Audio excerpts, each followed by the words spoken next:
Hello.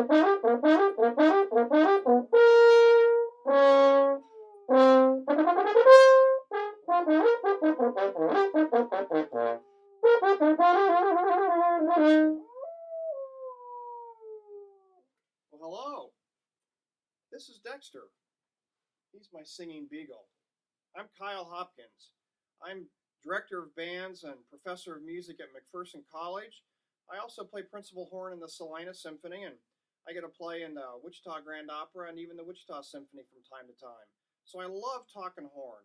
And today we're going to talk a little bit about the music you're going to prepare for your middle school level band at KBA. What a great accomplishment. Congratulations on that. Now, I should say, Dexter may leave at any time. He sometimes sings with me my whole practice session. Sometimes he just walks out. So if he leaves, sorry, I can't force him to stay. But let's see if he can stay and sing with us. Today I'm going to look at your music and we're going to walk through it together. I'm going to give you some practice techniques on it, some ways you can get better so when you get to the middle school band experience at KBA, you can have a lot more fun, be a lot better prepared. And again, congratulations on getting accepted into that incredible group. Let's charge in, shall we? Now, the first thing that I'm going to show you is my metronome. You may not have a metronome like this, but when you put together music that's technically difficult like this, a metronome like this or one on your cell phone is really critical, because the worst thing you could do when you're practicing this music is to play it fast and badly, fast and sloppy. Not only do you not get better, you'll actually frustrate yourself. So you have to be patient. I compare that a lot to lifting weights. If you want to bench press 300 pounds, you don't walk in on your first day and try to lift up 300 pounds. You start with 50, then 75, and then 100. That's how we put music together. Now, before we just jump in and start playing, let's talk about a good warm-up. Scales are always part of a good warm-up, but for horn players, we want to focus on slurs as well. I start slurs on the open horn. C, E, G, E, C. Sounds like this.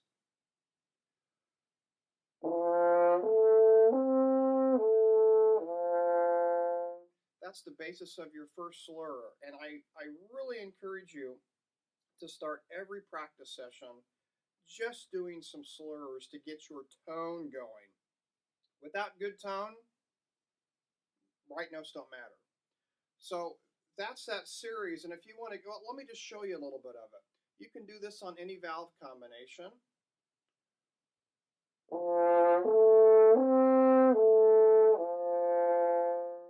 Second.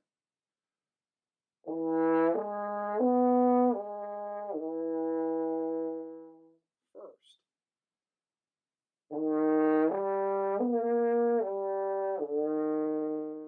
We're going down by half steps every time, 1 and 2.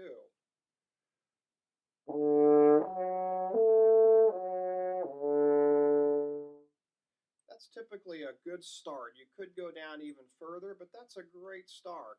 What are you focusing on when you do those slurs? You're focusing on deep breathing. You're focusing on movement of air. What you're not focused on is just a tighter embouchure. To make those lips more tense as you play higher, that doesn't work on French horn. So I want you to think about it this way. Now, I'm not a very good whistler, but I'll try to do my best.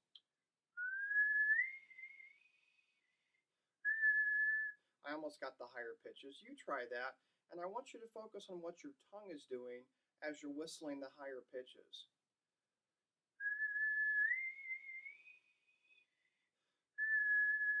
You're going to feel that tongue moving forward in your mouth.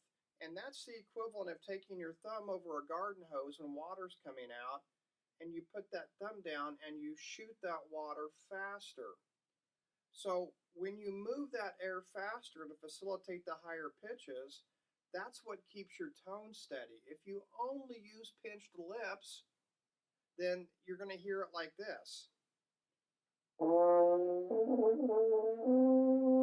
This becomes even more pressing when we play another partial, another note on that series. Watch what I mean. Look how relaxed my embouchure is, flowing air. Now we're going to go C, E, G, C.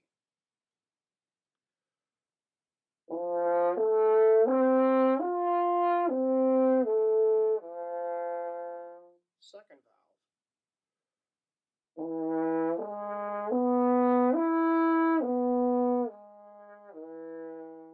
And you could continue 1, 1 and 2, 2 and 3, 1 and 3, 1, 2 and 3, all the way down if you want.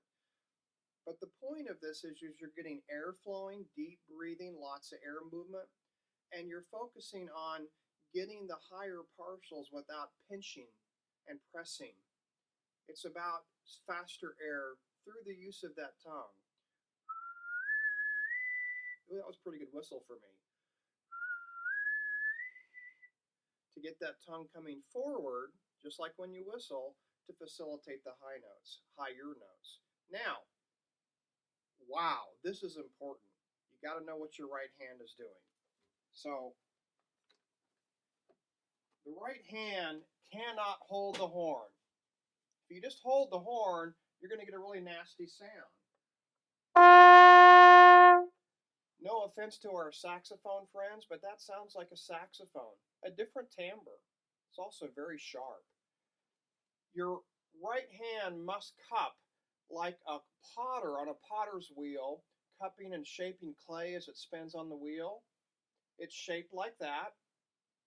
It goes across your body and into the bell, across from your body, far enough to shape and color the sound, but not so far that it gets muffled. How do you know how far that is? You gotta listen. Ooh, isn't that harsh and sharp?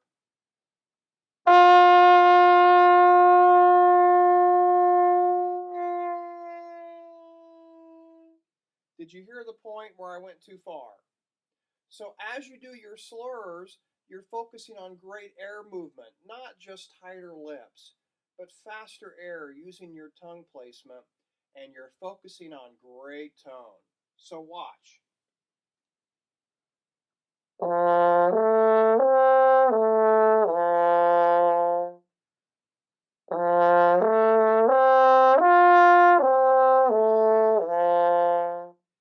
Now, I play off the leg, which means I support the weight of the horn with my right thumb knuckle, but the principle is still the same. I don't recommend this except for very advanced players. I like on the leg so you can control that right hand. Let's look at your music. Maybe Dexter will sing along. I have no control over him. He sings when he wants. He stops singing when he wants. First one we're going to look at is El Camino de Anaheim. And I'm going to give you some pointers here. Let's see, maybe I'll move my stand this way so you can still see me. First big pointer I want to give you here, folks, is you can't just dive into the opening. What is this, about 120 beats per minute? And if you just start nastily playing it,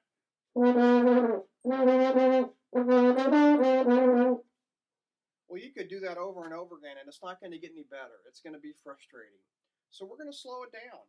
We're going to slow it down considerably. On my metronome, maybe even like 80 beats per minute. And we're going to focus on getting the style correct and focus on getting the rhythms correct. Look at the rhythms. Tapping a toe, 1 and 3, rest. 1 and 3, rest. 1 and 3, 4, 1 and 2 and 3. That's the rhythm. Now, the articulations are equally as important. Staccato notes, a puff of air, da. Staccato note, the first note with that dot. Accents, ta, longer with a little heavier tongue. So, da, ta, da, ta. House top on that last note. Ta, but short. Accented, but short. So, da, ta, da, ta. Da, ta, da, ta. And let's do that really slowly. We're playing the right notes, we're playing the right rhythm, and we're playing the right style. 1, 2, 3.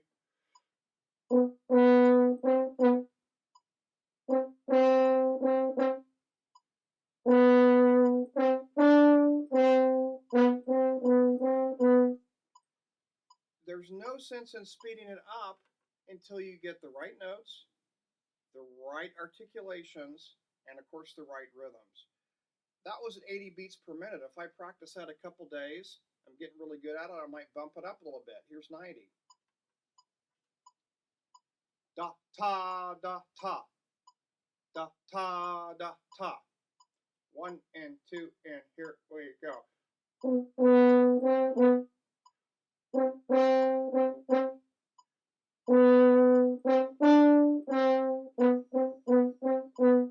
And you continue this pattern, right notes, right articulations, until you get it up to tempo, which is about 120.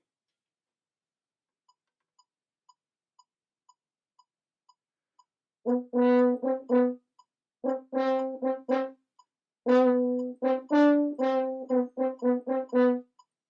I'll tell you what, if you do it like that, practicing right notes, right rhythms, right articulations, gradually speeding it up, that's pretty much the whole song. Look at 5. Measure 5, different notes, but similar rhythms. Exact same principle. Look at measure 14. One thing that people a lot of times do at measure 14 when they see staccatos is they bite those off. Hear how harsh and bit off that is? I like to think about staccatos as a puff of air, as if you're going to say, or ha, ha, ha. Put your hand right there on right below your lungs on this large muscle called the diaphragm. Ha, ha, ha. Now add a da to that. Da, da, da. And there's your staccato note. Here's measure 14.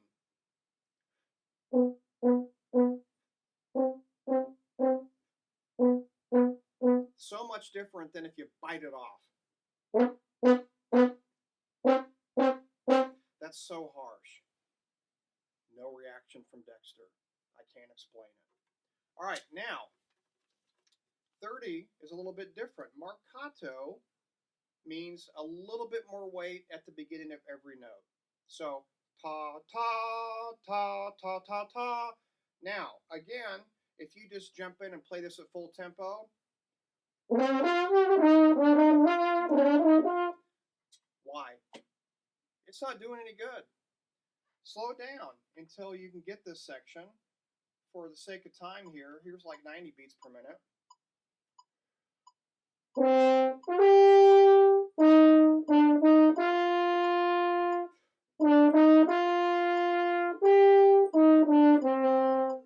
you get it, Dexter's starting to sing along. Good sign. Means he likes it.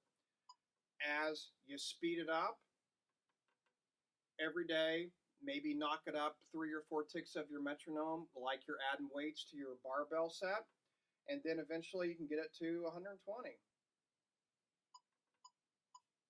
1, here's measure 30. 1, 2, ready.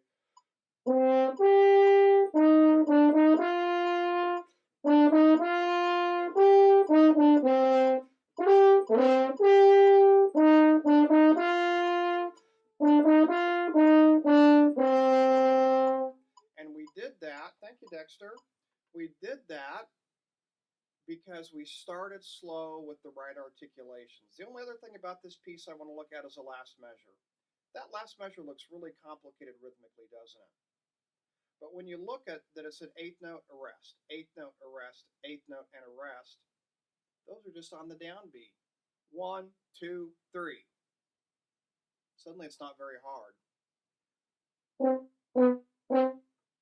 So don't let that last measure psych you out thinking it's harder than what it is. You work on El Camino like that with those sections, slowly with the right rhythms, right articulations, and gradually speed them up every time you practice.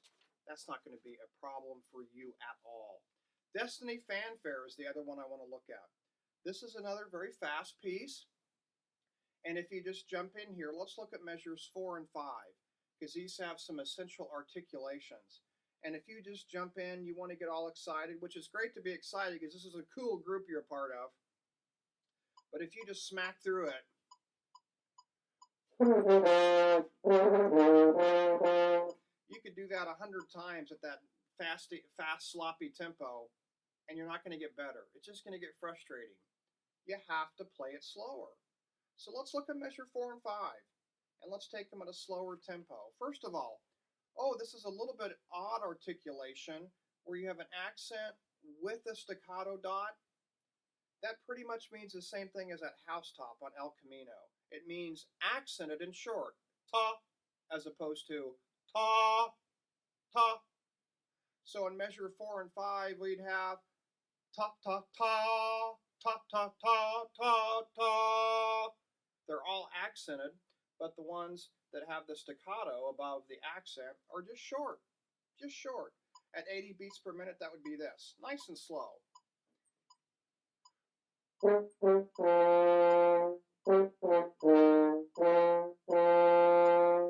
doable. You speed it up gradually until you get it up to tempo. There's tempo, measure 4 and 5.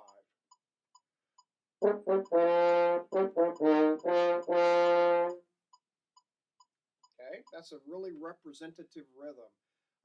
The melody that repeats itself over and over again is at 14, pickups to 14. I'm going to start saying the same things over and over again, and when you hear them, I hope you realize that's because they're really important. But at 14, if you try to play this thing at full tempo, it's just going to be sloppy.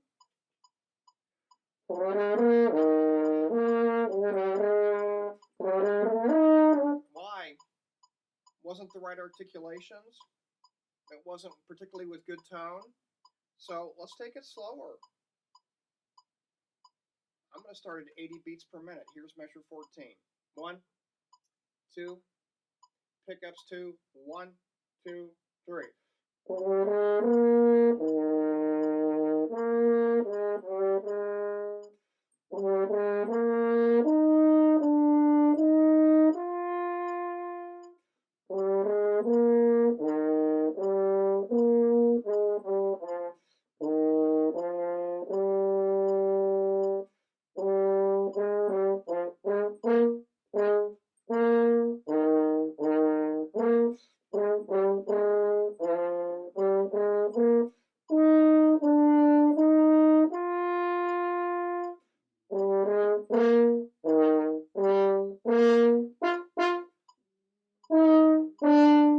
Now, did you notice when I'm playing at that slower tempo, I take a lot more breaths than I will when I play it at the fast tempo, and that's okay.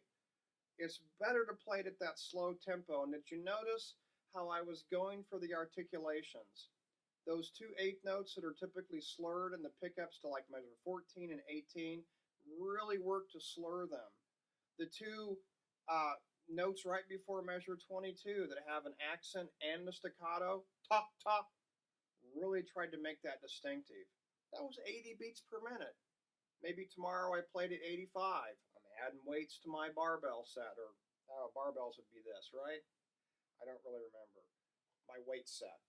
Then maybe 100, and then you speed it up so eventually you can play it at full tempo. Now, this is full tempo. I'm really going to shoot for the right articulations as well. Here's measure 14. I'll give you 3 beats. Here's the pickups. 1, 2. You're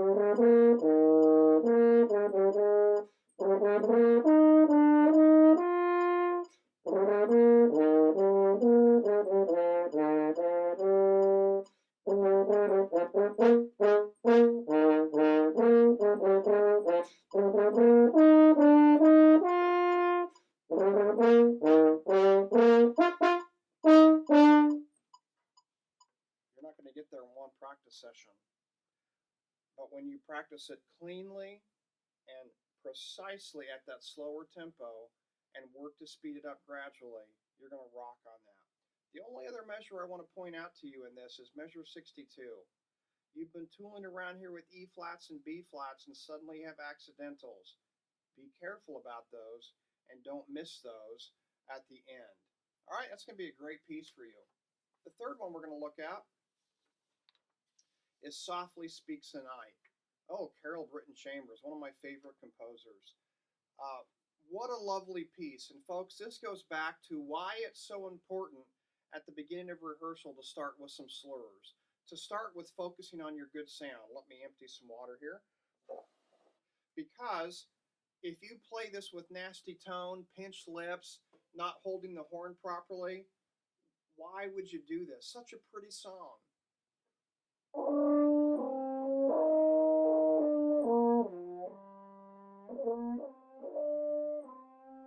You know what? I played every note correctly. And didn't that sound horrible? That's the point. I'd rather you make a few mistakes and play with great tone. In fact, there was one piece where I chipped a few notes. Hey, we're horn players. We're going to chip a few notes. I don't apologize for that. I try not to, but I don't apologize when I chip a note. What I want all the time from you, though, is great tone. So your right hand position, like you're cupping water out of a stream, or I think the analogy I used was the potter around a potter's wheel, forming the clay as it spins across your body, in far enough to shape and color and darken the sound, but not so far in it sounds muzzled or muffled. So this one's not really an issue with tempo. It's more of an issue of beautiful tone. Here's measure 5. 1, 2, ready.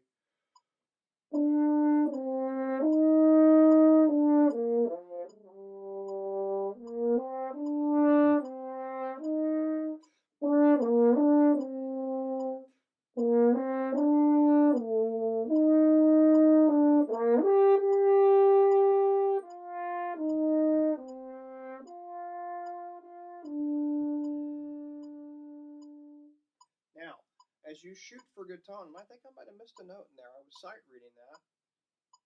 I hope not, but I might have gone down to an E instead of a G in measure 9. I'll do better on that next time.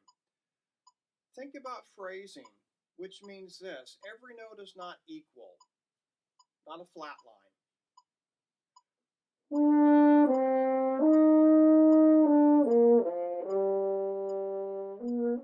See how there's no shape? Shape, that's called phrasing. How do you know where to shape it? Well, a good general rule of thumb is as the notes go higher, a little bit more. As they come down, a little bit less. So this time, I'm going to be careful not to play that wrong note in measure 9. Let's shape the phrase. Make it musical. Here's measure 5. Good tone, good air movement, great right hand, and shaping it. 1, 2, ready.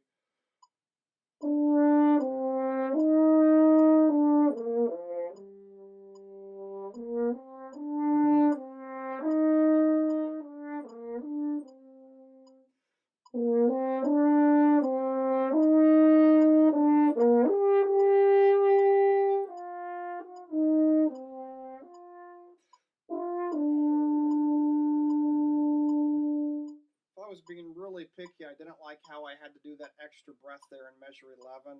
Wasn't taking a deep enough breath. Honest disclosure, I just had dinner, so I don't have as much room for breath. But that's what we're talking about with phrasing, great tone. Hey, we got a little howl there from Dexter. Measure 21 is about the same, but let's look at measure 26. Here we go, measure 26. 1, 2, and here we go.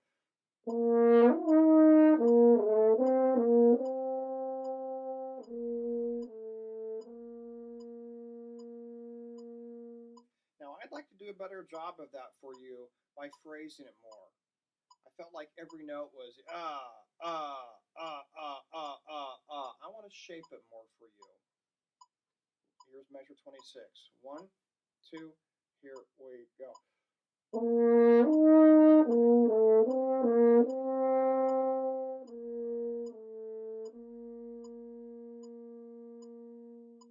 Sure liked my tone a lot better that time, and there was shape to the line. Hey, look what happens in measure 35, key change.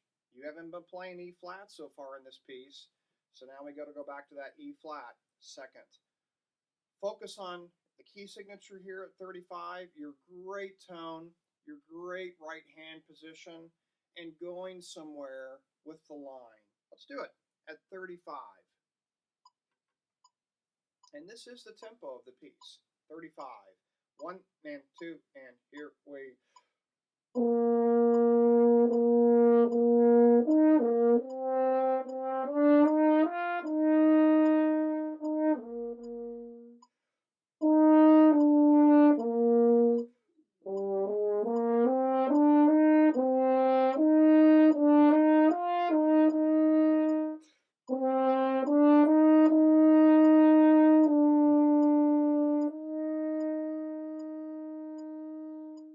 Isn't that beautiful?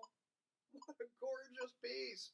You are going to love playing this piece in the KBA band. Last thing we'll take a look at is Dark Ride. Okay, Dark Ride, same thing we've talked about before. Number one, you got to look at the key signature. Oh my goodness, you've got B naturals here, second finger, and E naturals open. That's a big change from everything you've played before. And it's really fast. So look at measure 19. Oh my, this is what, 160 beats per minute. If you just jump in trying to play this at full tempo, ooh. You're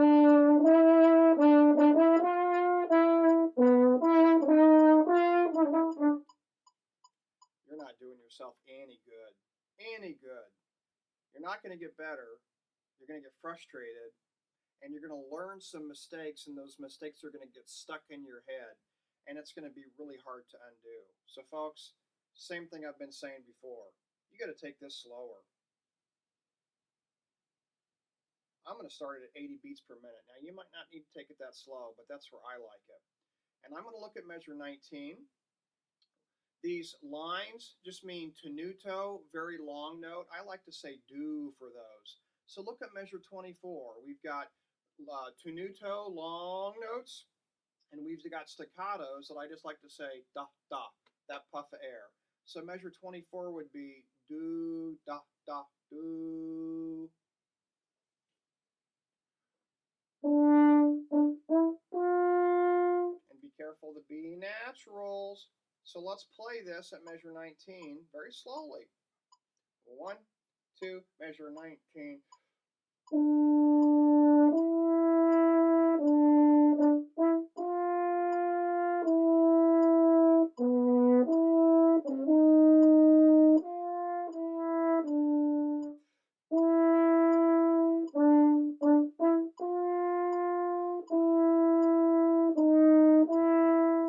And did you hear at measure 22, I kind of chipped a note there because that B flat caught me off guard.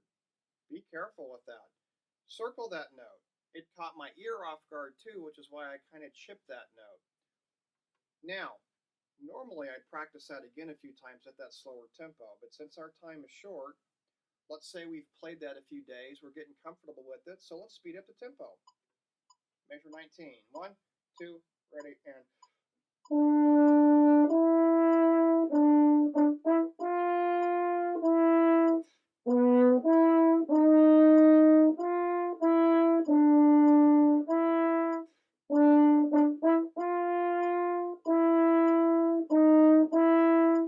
chip that B flat that time. I was ready for it.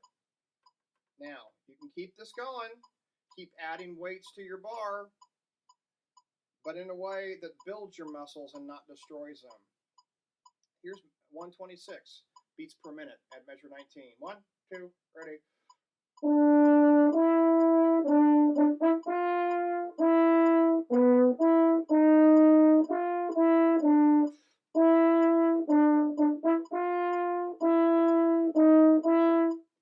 Folks, once you get it at that tempo, speeding it up to full tempo, that's easy. The hard part is getting it slow and steady confidently, then getting it to full tempo if you do it the right way, or I should say when you do it the right way, it's fun and it's easy. Here's full tempo at measure 19. 1, 2, 3.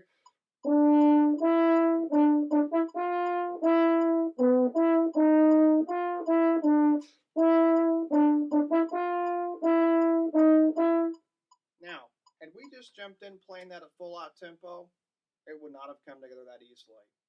It's the way you put it together that makes it fun. Look at measure 36.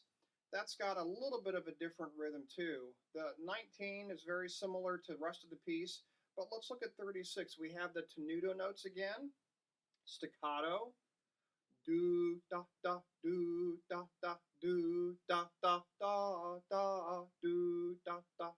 Same thing. I'm gonna do it slowly. When I practice my music for the Salina Symphony or Wichita Symphony or Wichita Grand Opera, if it's really fast and furious, first thing I do is play it slow and steady. So we're going to do that, measure 36. Do, da, da, do. 1, 2, ready, and...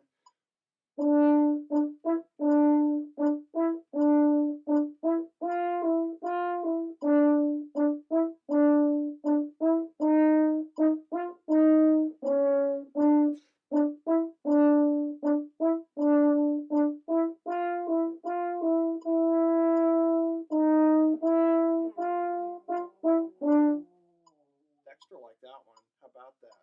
Now, did you notice that I played, and I was sight reading that, and ooh, measure 39 about got to me because there was a B flat and a G sharp. If you miss them, stop it. And don't speed it up until you get those correctly, because otherwise you're learning bad habits. They'll speed it up. I think Dexter was getting into that one.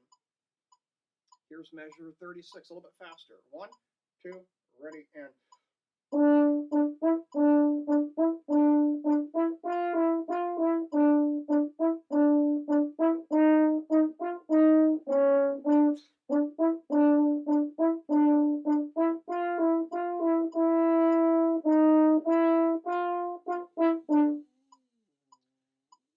Thank you.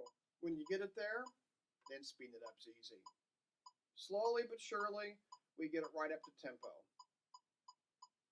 Ooh, that was above tempo. Here's 36, full tempo. 1, 2, ready.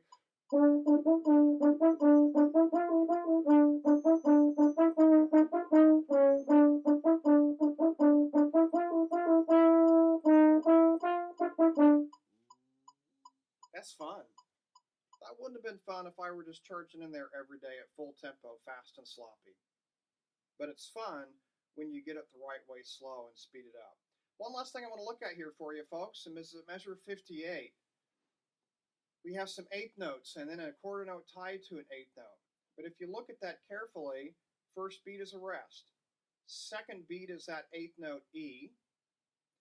Third beat is the F. Fourth beat is the E. So all these notes happen on the downbeats. 59, first beat's a rest. E happens on beat 2. A beat 3. G sharp beat 4.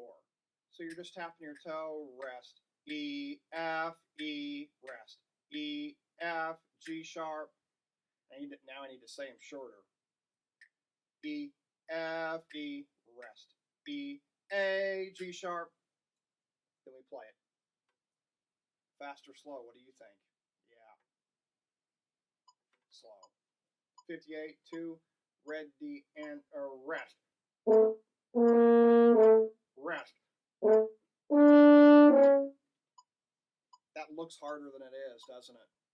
Tapping a toe, that's easy. We skip several days, get it up to tempo. 58. 1, 2, 3, 4.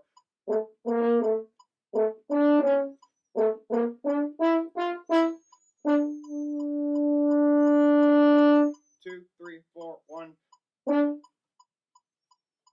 This is some great music, isn't it? Again, I want to say congratulations for making it into this band. It's such an honor, and it's such a privilege to make music at this high of a level. Put some effort into it beforehand, and you are going to have a much more satisfying experience throughout the day. And this music will become some of the favorite music you've played, and then you'll just go up from there. Again, my name is Kyle Hopkins, and I teach at McPherson College, and I'm the band director there. Your band directors will know how to contact me if you have any questions about what I've done. Feel free to give me a call. Your band directors would have my cell phone number, or email me. They would also have my email. And if you're not around your band director, look up McPherson College. Google my name at McPherson College and shoot me an email. I'd love to talk more with you about any of this horn stuff if it didn't make sense. And I wish you a very happy experience at the KBA Middle Level Honor Band. Thanks for spending a few minutes with me and Dexter.